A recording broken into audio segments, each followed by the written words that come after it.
आज के शो में नया पिक्चर लगा है जिसका नाम है surds and indices. Surd surds and indices, जिसको हम बोलते हैं, इसको बोलते हैं करणी और इसको बोलते हैं घातांक। घातांक एवं करणी टॉपिक का नाम है। करणी क्या होता है? देखो, करणी क्या होता है। इस टाइप का जो फोटो होता है, ऐसा जो बना होता है चित्र, रूट, बचपन से हम लोग पढ़ते हैं, इसको रूट बोलते हैं, यही करणी है। इसको बोलते हैं रूट, मूल, स्क्वायर रूट। ये अगर यहाँ कुछ नहीं है तो समझो दो है, इसको हम लोग स्क्वायर रूट बोलते हैं, स्क्वायर रूट। अगर यहाँ पर तीन है तो इसको क्यूब रूट बोलते हैं, और यहाँ पर फोर है तो इसको फोर्थ रूट बोलते हैं। उसी प्रकार घातांक क्या होता है? घातांक होता है पावर, किसी की घात, पावर। जैसे ए की घात 1, ए की घात 2, ए की घात 3, ए की घात 4, ये सब इसकी पावर में है, घात है। ये होता है रूट, करणी, ये होता है घात। अब ये करणी घातांक से कैसे संबंधित है? देखो, ये जो करणी है,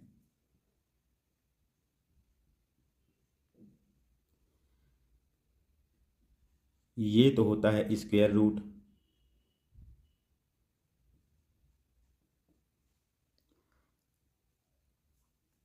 इसी में अगर ये 3 हो जाए तो क्यूब रूट होता है। अब मान लो ये एन है, ये ए का पावर एन है, तो इस जेल से बाहर निकलने के लिए, देखो, कोई संख्या यहाँ फंस गया है, तो इस जेल से बाहर निकलने के लिए यहाँ उतना ही पावर होना जरूरी है जितना यहाँ पर रूट में लगा है। यही इसका नियम है, यही इसको हल करने का तरीका है। कहने का मतलब, हम इसको ऐसे लिख सकते हैं, ए की पावर जो एन है, और ये जो एन है ये 1/n में आएगा, तो ये एन और एन कट जाएगा, बचेगा ए। उसी प्रकार जैसे यहाँ पर 5 है और यहाँ पर 3 है, तो ये 5 को यहाँ जेल से बाहर निकलने के लिए यहाँ पर 3 होना जरूरी है, तभी यहाँ पर 3 और 3 एक दूसरे को ख़त्म कर देंगे, बच जाएगा क्या? 5। जैसे कि हम यहाँ पर एक संख्या लेते हैं 32, यहाँ पर हम लिख देंगे 5। अब 32 को जेल से बाहर निकालने के लिए क्या चाहिए? इससे लड़ने के लिए इसको 5 सैनिक चाहिए। यहाँ पर कैसे आएगा? देखिए, ये जो 5 है, तो ये जो 32 होता है, ये 2 की घात 5 होता है, तो ये 32 पूरी तरह बाहर नहीं निकलेगा, 2 की घात 5 है, तो ये 5 एक दूसरे को ख़त्म कर देंगे, बचेगा 2। उतना ही पावर होना चाहिए जितना यहाँ पर रूट में लगा है। देखिए, अभी हम थ्योरी पढ़ रहे हैं, बाद में क्वेश्चन करेंगे। और प्योर क्या होता है? प्योर सर्ट्स, शुद्ध करनी क्या होता है? जैसे कि ये √2 है, अंडर रूट, क्यूब रूट में 5 है, और कुछ ले लीजिए, ये फोर्थ रूट में 3 है। यहाँ पर ये, इसमें कोई दूसरा गुणा नहीं है, गुणक नहीं है, ये पूरी तरह शुद्ध है, ये अकेला है, कोई इसके आगे पीछे अगल बगल नहीं है। तो मिश्र क्या होता है? मिक्स, 3√2, 5√6, 7√8, 2√3, 2। और ले लीजिए एग्जाम्पल 6√5। देखिए ये जो 3 है वो इसके रूट में नहीं है, ये अलग से है। 5 इसके रूट में नहीं है, ये ऐसे है, गुणा है। इसको हम 3 × √2 लिखेंगे, ये क्यूब स्क्वायर रूट में है। इसी प्रकार 5 × √6 लिखेंगे, स्क्वायर रूट में है ये 7 × √8 में आएगा। उसी प्रकार 2 ये मिक्स में है, ये प्योर है, यहाँ सिर्फ रूट है, यहाँ पूर्ण संख्या है प्लस रूट में भी है। इसी प्रकार 6 को हम कैसे लिखेंगे, 3 × 2 लिख सकते हैं, √5। तो ये सब हो गया मिक्स में, ये हो गया प्योर में।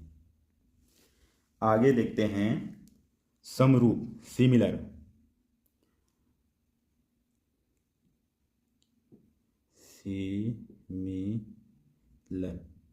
समरूप,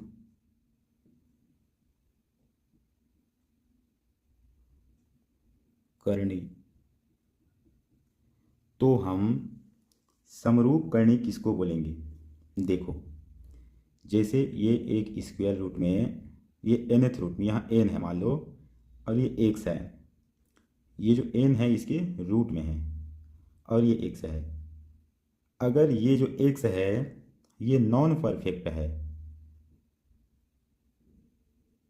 non perfect in the sense, जैसे ये 49 हुआ तो 7 तो पूरी बाहर आ जाएगा, 81 हुआ तो 9 आ जाएगा। उसी प्रकार अगर ये 48 हुआ या 50 हुआ या किसी भी टाइप के नॉन परफेक्ट हुआ तो हम इसको अपरिमेय बोलेंगे,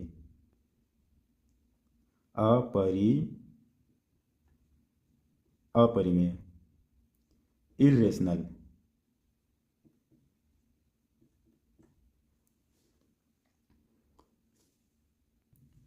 तो हम समरूप किसको बोलेंगे, तो समरूप उन्हें कहा जाता है जिनका इर्रेशनल पार्ट सेम हो। समरूप उन्हें कहा जाता है जिनका इर्रेशनल पार्ट सेम हो, जिसका अंडर रूट वाला जो पार्ट रहेगा वो सेम रहेगा, तो फिर वो समरूप होगा।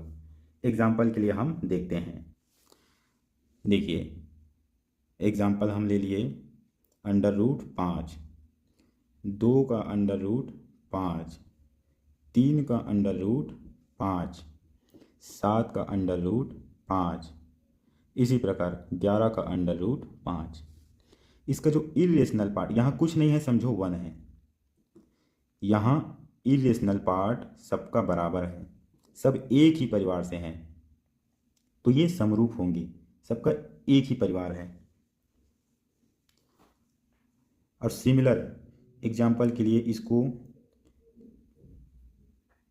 2√5 + 3√5, इसको हम जोड़ेंगे तो डायरेक्ट जोड़ सकते हैं क्योंकि इसको 2 और 3 5 होगा, और ये √5 हो जाएगा। इसको वेरिएबल मान के जोड़ सकते हैं, ये 3 और 2 5। उसी प्रकार 7 √3 + 3 तो 7 और 3 10, इधर क्या आएगा √3। अगर इसका गुणा करना होगा, देखो ये 4 है, √3 × 6 √3। अब हम इसको गुणा करेंगे तो 4 और 6 का डायरेक्ट गुणा हो जाएगा, और इन दोनों का भी गुणा हो जाएगा, तो इसमें से एक बाहर आ जाएगा, अंडर रूट हट गया, तो हम डायरेक्ट लिख सकते हैं 72। प्लस में ये जुड़ जाएगा, गुणा में इसके साथ गुणा हो जाएगा।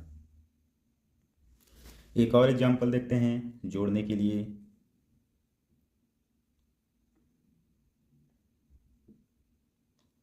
√50 - 98 + 162। अब इसको 50, इसमें से हम निकालेंगे 25 और 2, इसमें से रहेगा 49 और 2 बनेगा, ये 25 × 2 बन जाएगा, देखिए ये 81 गुणे 2 बनेगा, ये सब अंडर रूट में है, लिख सकते हैं ये प्लस माइनस, ये 5 बाहर आ जाएगा, स्क्वायर में है अंडर रूट 2।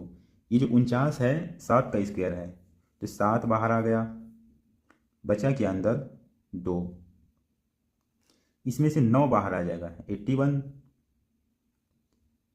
का अंडर रूट 9 2। तो अब इसको हम डायरेक्ट जोड़ सकते हैं, 9 5 14 में से 7 गया तो 7, तो 7 अंडर रूट 2, यही इसका आंसर होगा। और एग्जांपल देखिए 13 7, यहाँ क्यूब रूट में है, माइनस का 6 और क्यूब रूट में रहेगा 7, ये दोनों इसका जो अपरिमेय भाग है बराबर है, तो डायरेक्ट इसको हम हल कर सकते हैं। 7 में से 6 गया तो, और 13 में से 6 गया तो 7, ये रहेगा 7। उसी प्रकार जैसे ये अंडर रूट 5 है गुणा अंडर रूट 3 है, तो हम डायरेक्ट गुणा करके इसको 5 दिया अंडर रूट 15 लिख सकते हैं। 5 है और 2 है, तो इसको हम 10 लिख सकते हैं। 5 है अंडर रूट और 5 है अंडर रूट और 3 है, तो इसको हम 5 और 5 तो एक बाहर आ जाएगा, बच जाएगा क्या 3। उसी प्रकार ये जो 7 है 5 है 2 ले लिए एग्जाम्पल के लिए, तो क्या बनेगा ये 70 अंडर रूट 70।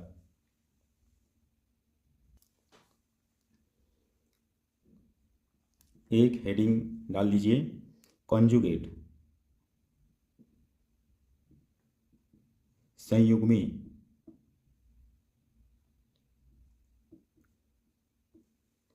जैसे कोई संख्या है x plus under root Y, ये नॉन परफेक्ट है, मान लो नॉन परफेक्ट है, जो नॉन परफेक्ट है उसी का ही संयुग्मी किया जाता है। परफेक्ट का तो वैसे भी ये रूट से बाहर आ जाएगा, नॉन परफेक्ट है तभी उसका संयुग्मी होगा। तो इसका संयुग्मी क्या लिखा जाएगा, x minus under root Y. जो इरेशनल होता है उसका रेशनलाइज करने के लिए संयुग्मी लिया जाता है, इरेशनल को रेशनल बनाने के लिए, परिमेयीकरण करने के लिए संयुग्मी लिया जाता है। Under root 5 plus under root 3 का संयुग्मी होगा अंडर रूट 5 माइनस का अंडर रूट 3। माइनस हमेशा छोटा वाला के साथ लगेगा, बड़े वाले के साथ लगा देंगे तो सॉल्व करने में दिक्कत आएगी, हमेशा जो छोटा है उसी को माइनस में लिया जाएगा। उसी प्रकार under root 7 under root 5 minus में है, इसका संयुग्मी होगा under root 7 plus under root 5। इन सब का क्वेश्चन आगे किया जाएगा, हम करेंगे। अभी हम थ्योरी पढ़ा रहे हैं, जो मेन फार्मूला या टॉपिक होता है उसको। देखो एक और, अगर कोई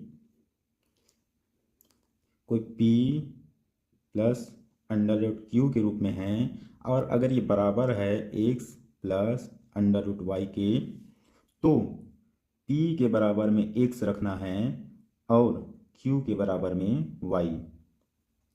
ये इसके बराबर होगा, ये इसके बराबर होगा। मान लो जैसे कि दिया है 3 प्लस अंडर रूट 5 बराबर x plus under root Y, तो मैं यही बोल रहा हूँ x बराबर 3 होगा और y बराबर 5। इसलिए नहीं, ऐसा नहीं है कि y को 3 में रख दे x को 5 में, जो जैसा फोटो दिख रहा है वैसे ही जाके चिपक जाएगा। अब देखते हैं कंपैरिजन।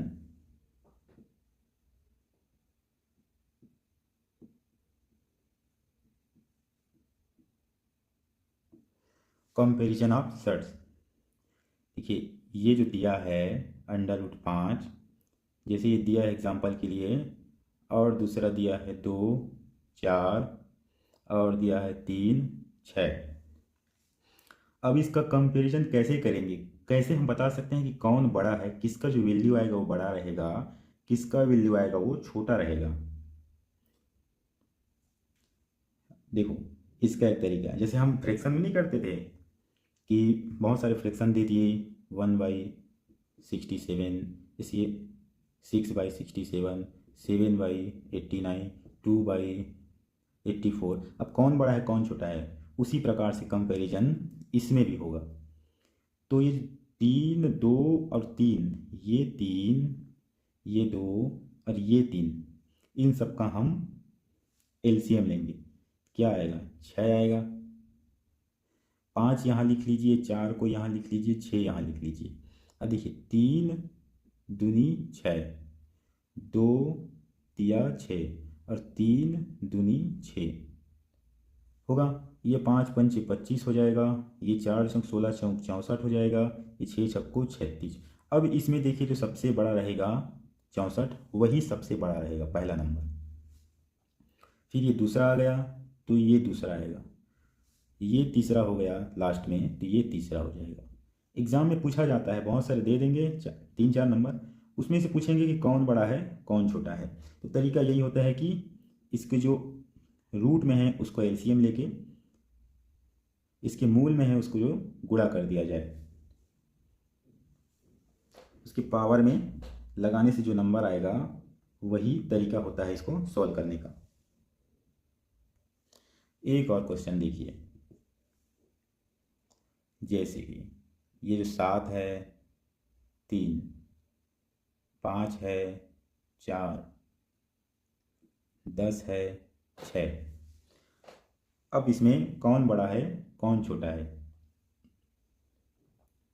3 4 6 का एलसीएम हम लेंगे 12। अब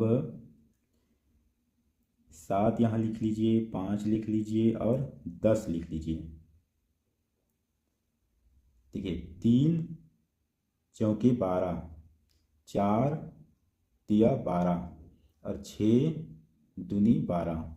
इसको सॉल्व करने से क्या आएगा, ये 49 का स्क्वायर हो जाएगा 2401।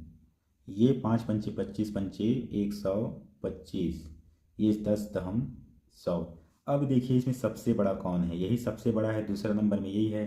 तो जो ये जो होगा ये पहला नंबर में होगा सबसे बड़ा, फिर ये दूसरा नंबर में होगा, फिर ये तीसरा नंबर में होगा। 3 4 6 का एलसीएम यहाँ लिए। अब 3 चौक 12, 4 तिया 12 और 6 दूनी 12। सॉल्व कर लिए, जो सबसे बड़ा आएगा वही सबसे बड़ा होगा। एक और एग्जांपल देखेंगे, ये दिया है 6 4, ये दिया है 2 और ये दिया है 4 3। हम ये देखिए यहाँ कुछ नहीं है तो 2 है, तो हम इसका एलसीएम लेंगे। एलसीएम आएगा लिस्ट कॉमन मल्टीपल 12। अब यहाँ पर लिख लीजिए 6 2 4, ये जो बेस में है उसका हम यहाँ उतार लिए। देखिए 4 तिया हो जाएगा 12, 2 छक्के 12 और 3 चौक 12, ये 6 छक्को 36, 216। ये हो जाएगा कितना हो जाएगा 64 और ये हो जाएगा 256।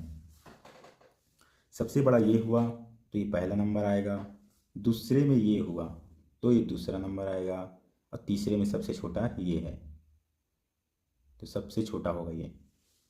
इसका जो वैल्यू आएगा जो भी आएगा पॉइंट में वही सबसे बड़ा होगा। नेक्स्ट एग्जांपल हम लेंगे प्रैक्टिस के लिए। ये रहेगा 3, ये रहेगा 2, यहाँ 3 है, यहाँ कुछ नहीं है तो 2 है, यहाँ रहेगा 2 और यहाँ रहेगा 4, ये 3। कंपैरिजन क्वेश्चन हमेशा एक एग्ज़ाम में आएगा ही, एक ना एक क्वेश्चन एग्ज़ाम में देखने को मिलेगा ही। इसका जल्दी से ऑर्डर निकाल लेते हैं, क्रम निकाल लेते हैं। एलसीएम क्या लेंगे, 2 6। एलसीएम हम ले लेते हैं 6, सुंदर से एलसीएम हम यहाँ लिख लेंगे 6। और देखिए 3 यहाँ लिख लिए, 2 यहाँ लिख लिए, 2 यहाँ लिख लिए, 4 यहाँ लिख लिए। 2 तिया 6, 3 दूनी 6, 2 तिया 6 और 3 दूनी 6। देखिए नहीं समझ में आया होगा तो 2 यहाँ पर है, 2 तिया 6, 3 दूनी 6, यहाँ 2 तिया 6 और 3 दूनी 6। ये 3 और 3 9 बन गया, ये 4 बन गया, ये 8 बन गया, ये 16 बन गया। देखिए ये 16 है, मतलब ये सबसे बड़ा है, पहला नंबर आएगा। दूसरे नंबर में 9 है तो ये दूसरा नंबर आएगा। तीसरे नंबर में ये है तो तीसरा नंबर आएगा, और ये चौथा नंबर आएगा। सॉरी दोस्तों, ये 3 तिया 9 तिया 27 हो जाएगा, ये 27। तो हम कह सकते हैं कि ये पहला नंबर आएगा, ये दूसरा नंबर आएगा, और ये तीसरा नंबर आएगा, ये चौथा नंबर आएगा। अब राइट है, ये 3 तिया 3 है 27।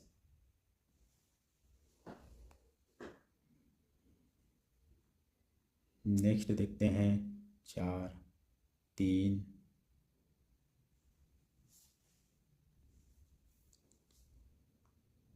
6 4 15 6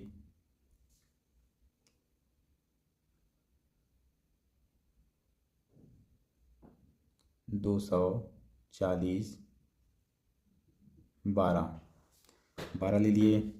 इन सब का एलसीएम मुझे दिख रहा है 12, यहाँ पर मैं 12 लिख लेता हूँ।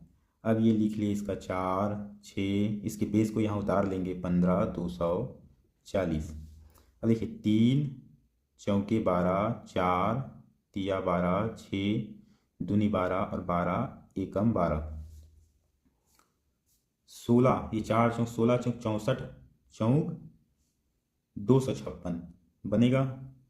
ये 6 छक्को 36 छक्को 216 बनेगा। ये 15 का स्क्वायर होता है 225, ये 240। अब इसमें देख सकते हैं कि ये सबसे बड़ा है, दूसरे नंबर पे 240, तीसरे 225, चौथे 216। तो ये हो जाएगा पहला, ये हो जाएगा दूसरा, तीसरा और चौथा।